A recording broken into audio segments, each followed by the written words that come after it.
I can go through the entire list. And one of the things I've always come to learn from doing this podcast is whenever someone promises me a huge upside for something, it'll cure cancer, it'll be a utopia, you'll never have to work, you'll have a butler around your house.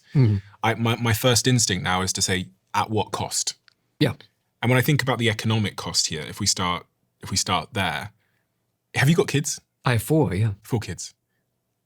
How old is the youngest kid? 19. 19, okay. So if you say your kids were 10 now, and they were coming to you and they're saying, Dad, what do you think I should study based on the way that you see the future? A future of AGI. Say if all these CEOs are right and they're predicting AGI within 5 years, what should I study, Dad?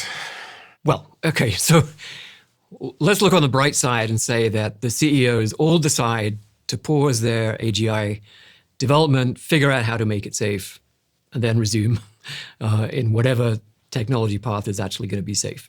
What does that do to human life? If they pause? No, if they succeed in creating AGI Okay. and they solve the safety problem. And they solve the safety problem. So, yeah, because if they don't solve the safety problem, then you should probably be finding a bunker or going to Patagonia or somewhere in New Zealand.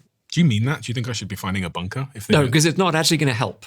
It's not as if the AI system couldn't find you. It's interesting. So we're going off on a little bit of a digression here from your question, but I'll come back to it. So people often ask, well, okay, so how exactly do we go extinct? And of course, if you ask the gorillas or the dodos, how exactly do you think you're going to go extinct? They haven't the faintest idea. Right? Humans do something and then we're all dead. So the only things we can imagine are the things we know how to do that might bring about our own extinction, like creating some carefully engineered pathogen that infects everybody and then kills us, or starting a nuclear war.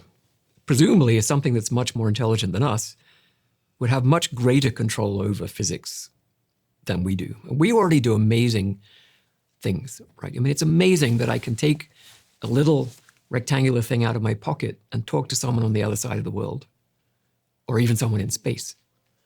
It's just astonishing, and we take it for granted, right? But imagine, super intelligent beings and their ability to control physics. Perhaps they will find a way to just divert the sun's energy, sort of go around the Earth's orbit. So, literally the Earth turns into a snowball in a few days. Maybe they'll just decide to leave. Perhaps. Leave the Earth. Maybe they'd look at the Earth and go, this is not interesting. We know that over there's an even more interesting planet. We're going to go over there, and they just, I don't know, get on a rocket or teleport themselves. They might, yeah. So it's difficult to anticipate all the ways that we might go extinct at the hands of entities much more intelligent than ourselves. Anyway, coming back to the question of, well, if everything goes right, if we create AGI, we figure out how to make it safe, we achieve all these economic miracles, then you face a problem. And this is not a new problem, right? So John Maynard Keynes, who was a famous economist in the early part of the 20th century, wrote a paper in 1930. So this is in the depths of the Depression. It's called On the Economic Problems of Our Grandchildren. He predicts that at some point, science will deliver sufficient wealth that no one will have to work ever again.